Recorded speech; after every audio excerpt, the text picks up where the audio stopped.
Bienvenidos a Vidas. Hoy los saludo desde el Rosedal del Prado, en Montevideo, un espacio a cielo abierto inaugurado en 1912 para el disfrute de las familias montevideanas. Mi nombre es Mateo Grille y los invito a acompañarnos durante la próxima media hora. Pueden seguirnos a través de nuestras redes sociales, en Instagram o Twitter como @VidasTelesur. Veamos cómo nuestros pueblos conservan y enaltecen sus tradiciones y costumbres culturales.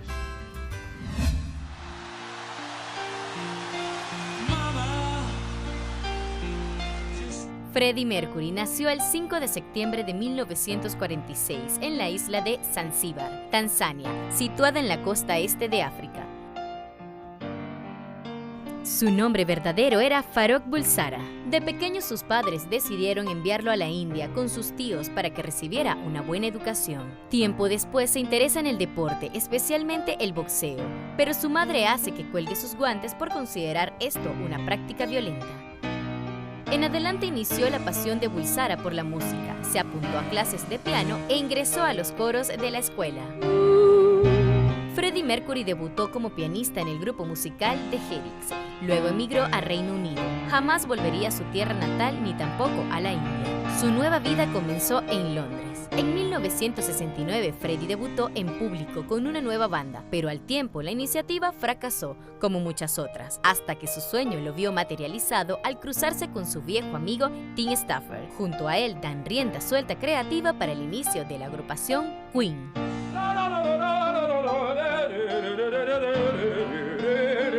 Entre los temas más recordados de Freddie Mercury en Queen se encuentran Bohemian Rhapsody,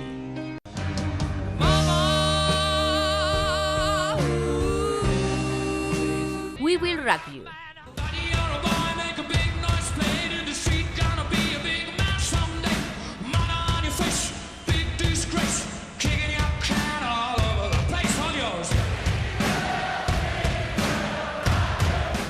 We Are the Champions,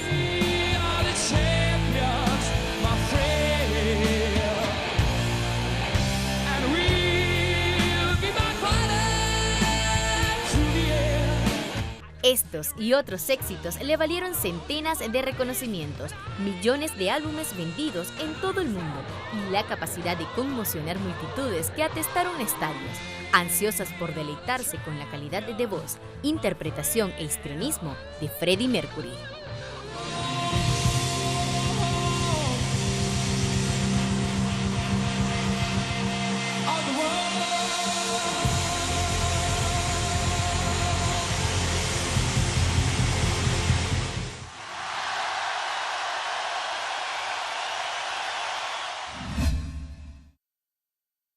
Luzmila Carpio es una cantante y compositora boliviana conocida por sus registros vocales que imitan el canto de las aves. Somos pueblos ancestrales, somos pueblos que estamos viviendo hasta ahora, felizmente, porque no hemos perdido esa alegría de vivir. Y lo más importante es hacer la fiesta, ¿no? La fiesta es el encontrarse entre unos y otros y cantar, bailar, soltar el cuerpo y es así, Bolivia. Somos felices. Luzmila nace en el seno de una población indígena quechua, al suroeste de Bolivia. Sus temas están inspirados en la naturaleza, específicamente de la región de los Andes, en las tradiciones y rituales religiosos de su comunidad y los cantos ancestrales de su pueblo. Desde muy niña me he trazado un camino, porque los indígenas hemos sido muy marginados. Entonces mi madre, que no hablaba el castellano, ella decía: yo podría haber escrito tantos libros si hubiera sabido leer y escribir. Y ella hablaba, habían días que ella relataba llorando todo ese marginamiento que ella ha vivido, la discriminación por haber sido quechua aymara, ¿no? Y yo, muy pequeña, estaba escuchando todo, pero decía: un día yo voy a hacer conocer todo lo que mi madre está llorando, lo voy a llevar adelante, ¿no? Y cuando yo veía un periódico decía yo: aquí voy a salir, decía, ¿no? Pero no sabía que era con el canto. En el 2006, Evo Morales la nombra embajadora de Bolivia en Francia y a partir de allí tuvo la posibilidad de visibilizar en el campo político su militancia por el ecosistema y el territorio. Este mismo año la cantautora fue invitada a interpretar uno de sus temas en Chile, en la toma de posesión de Michelle Bachelet como presidenta de esa nación. Para entonces, el artista interpretó El canto de las gaviotas, una obra en la que imita el vuelo de las aves del mar, inspirada en el sueño del pueblo boliviano de recuperar la salida al mar que les fue arrebatada por Chile en la Guerra del Pacífico hace más de 100 años. El pueblo indígena ha sufrido muchísimo, ¿no? Yo no puedo decir que he sufrido, yo ya soy la privilegiada, creo, ¿no? Entonces, estas abuelas, estas madres seguramente han querido decir su verdad, han querido cantarlo también. Creo que en este momento son ellas que me empujan y que va pasando por mí estos mensajes, ¿no? A través de su canto, Luzmila Carpio habla de la naturaleza y denuncia las desigualdades sociales y las deudas históricas que aún tienen las fuerzas hegemónicas con el pueblo boliviano.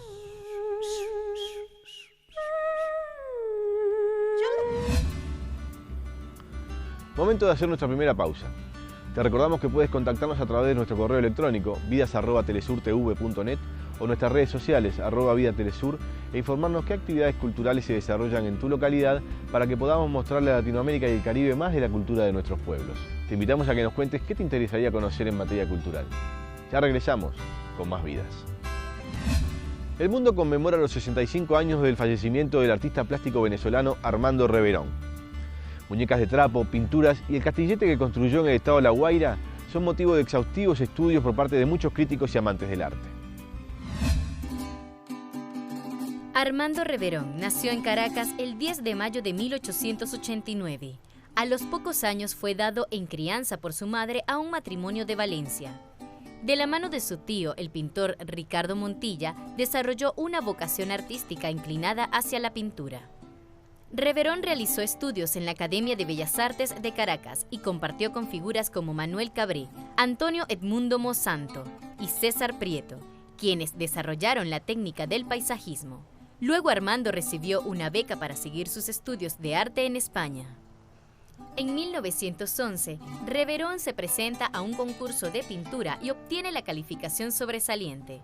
A consecuencia de este éxito, organiza su primera exposición en la Escuela de Música y Declamación. Allí inicia su consagración como pintor.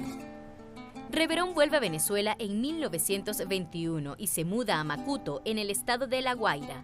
Allí construyó con sus propias manos el castillete, su taller y morada hasta el día de su muerte. Decía un poeta que la luz es la sombra de Dios. Armando Reverón es un Quijote que se puso a buscar la luz.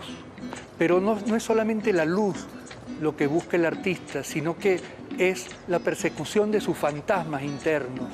Es nuestra historia. Reverón es nuestra historia, es el artista que gracias a sus luchas quijotescas, sus luchas personalísimas, pero a la vez universales, se convirtió en pueblo.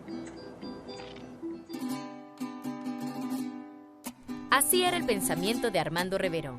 La carrera del pintor se dividió en 3 períodos.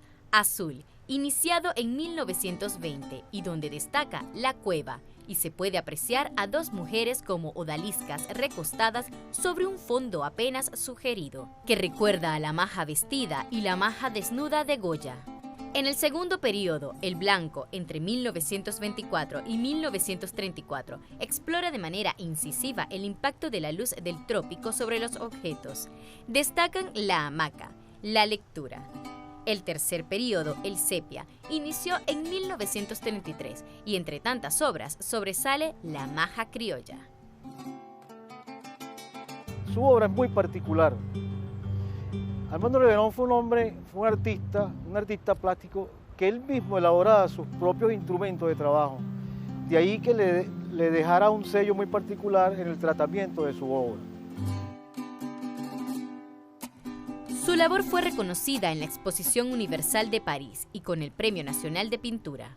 En 1933 se realizó una exposición de su obra en el Ateneo de Caracas, que luego fue presentada en la Galería Katia Granov de París.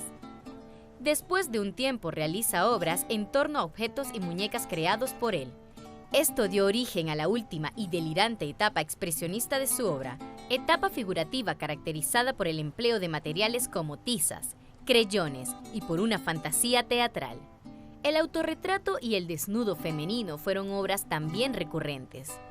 Armando Reverón fue admirado por artistas e intelectuales como Pablo Picasso, Jesús Soto y Fernando Botero. Sus trabajos fueron exhibidos en Caracas y Europa.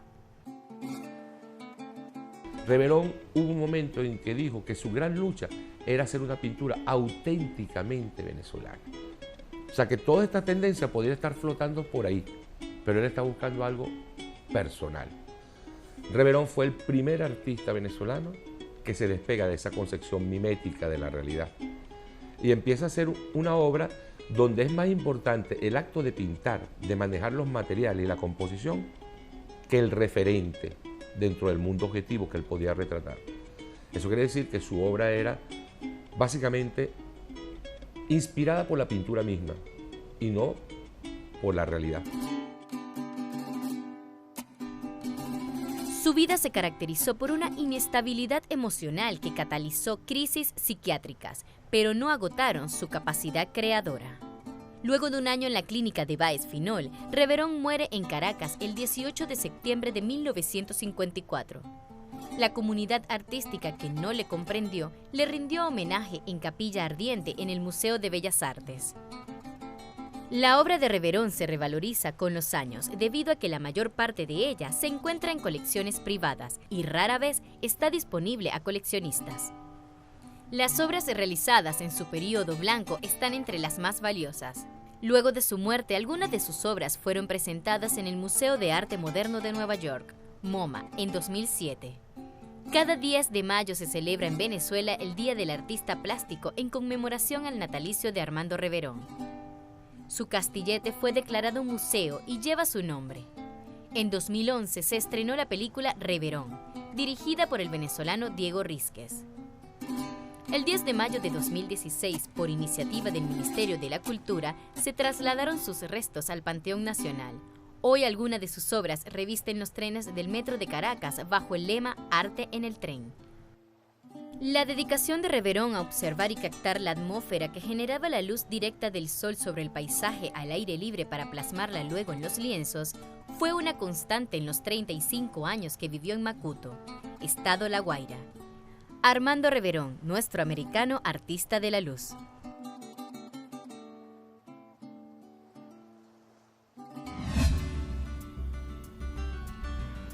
Momento de hacer una nueva pausa. Ya regresamos con más vidas.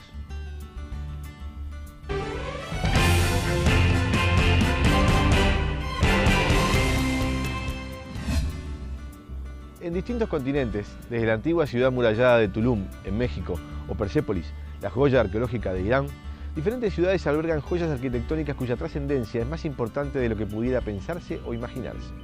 Son la expresión cultural e histórica de cada civilización y sirven para el estudio de las generaciones futuras. Estos patrimonios han sobrevivido a guerras, desastres naturales y diversas formas de acción directa del ser humano. Iniciemos un recorrido. En el desierto sirio se esconde un oasis que hace 2000 años albergaba uno de los centros culturales más importantes del mundo antiguo y su pérdida sería irreemplazable. Palmira. Lugar de encuentro entre Occidente y Oriente, la ciudad fue un cruce de caminos entre el Mediterráneo y el Éufrates.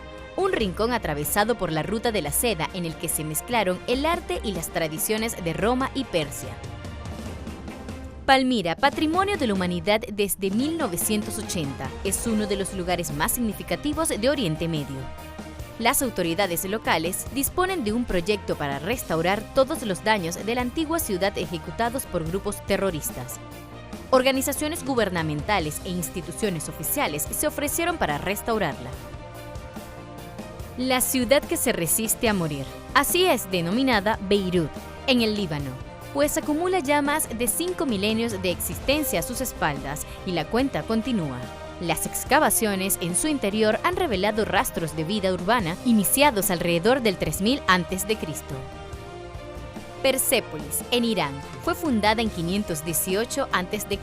por Darío I, gobernante del antiguo imperio aqueménico de Persia. Su característica más notable es una inmensa terraza de 38.000 metros cuadrados, parcialmente excavada en la montaña de la Misericordia. Los gobernantes construyeron palacios, templos y pasillos cada vez más espectaculares alrededor de la terraza, con un sistema de alcantarillado subterráneo y cisternas para obtener agua dulce. La ciudad es uno de los mejores ejemplos de arquitectura antigua, especialmente por sus esbeltas columnas. La antigua ciudad de Angkor, en 1992, fue declarada Patrimonio de la Humanidad, convirtiéndose así en el principal destino turístico de Camboya. Göreme, Turquía, es otra de las ciudades antiguas en la que los romanos construyeron los primeros monasterios excavados en piedra y está formada por espectaculares estructuras rocosas conectadas entre sí que forman escaleras, túneles y antiguas viviendas trogloditas. Otro de los enclaves arqueológicos más famosos del mundo por su espectacularidad es Petra en Jordania. Se encuentra entre el Mar Muerto y el Mar Rojo. Estuvo habitada desde los primeros días de la humanidad con desfiladeros y cañones que rodean la antigua ciudad, creando un laberinto de pasajes. En la actualidad, se conservan algunas espectaculares construcciones labradas en la propia roca. Luxor fue una de las capitales más importantes de los imperios egipcios y puede considerarse ciudad desde aproximadamente el 3200 a.C. Hoy en día su antigüedad es fuente de inagotables turistas para la ciudad, gracias a estupendas ruinas aún muy bien conservadas de esta civilización.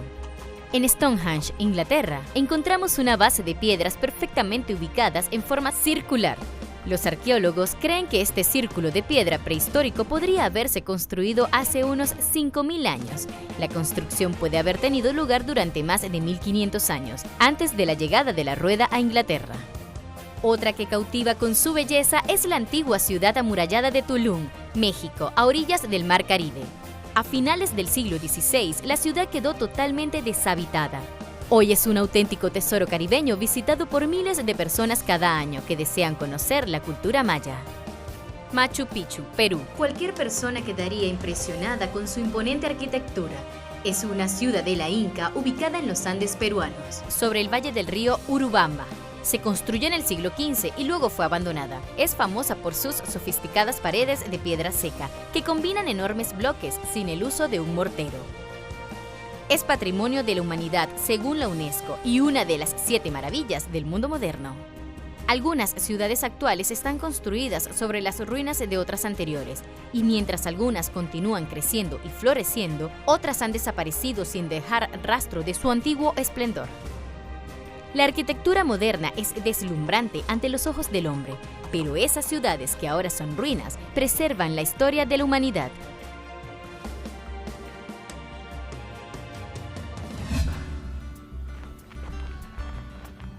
Así llegamos al final de Vidas. La invitación es para que nos escriba sus comentarios y sugerencias a nuestro correo electrónico vidas@telesurtv.net y que nos sigan en nuestras redes sociales, en Instagram y Twitter como @vidastelesur. Será hasta una próxima entrega. Lo dejamos con el tema Más Feliz, interpretado por Alicia Guevara, cuyo videoclip hace referencia a la obra del pintor venezolano Armando Reverón.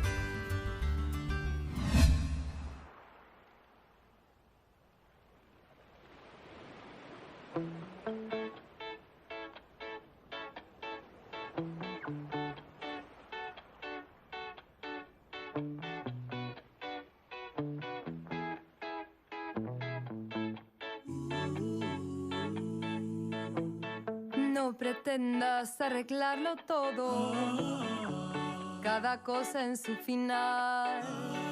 Cuando trabajas con los codos todo puede salir mal. No me digas que has cambiado, he tratado de mirar y sabes que a nadie le gusta esperar.